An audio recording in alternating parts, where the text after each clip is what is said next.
Hi, James. So Hi. nice to meet you. A pleasure to meet you. You are the music supervisor for Mayhem, which I don't think people realize is what a difficult job that is because you have to clear all the music and you kind of have to find the right sound for the film. Well, in this case, Joe is really such a strong visionary when it comes to music. I've worked with him on a previous project and I've seen his other films, and he's got a very strong idea already what he wants. So it's really just finding a way to work with him and the vision that already kind of exists in his head and just finding a way to bring it to life. And on this project, it was so much fun. It's so adrenalized as a film so that the music is really aggressive enough to reflect that in a lot of ways. But you might hear a little bit of classical in there as well. But I think that there'll be some surprises for everybody.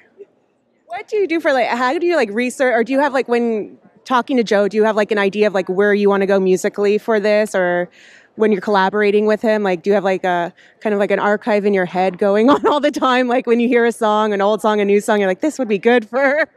Well, in this case, like I said, Joe had a lot of great ideas just to start with, so I already had a lot of the materials I needed to work with in my head. It was just a question of going out there and finding the right way to make something work for a scene to help tell that story, and then also to find some background music that kind of reflected things in kind of a fun way also.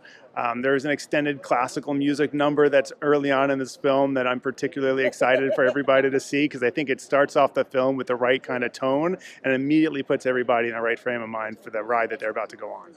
It does look it looks like, but it's a horror, but it looks fun. It looks like just crazy. So I read something that said it's like The Office meets Purge, which I'm like, that wouldn't be completely inaccurate.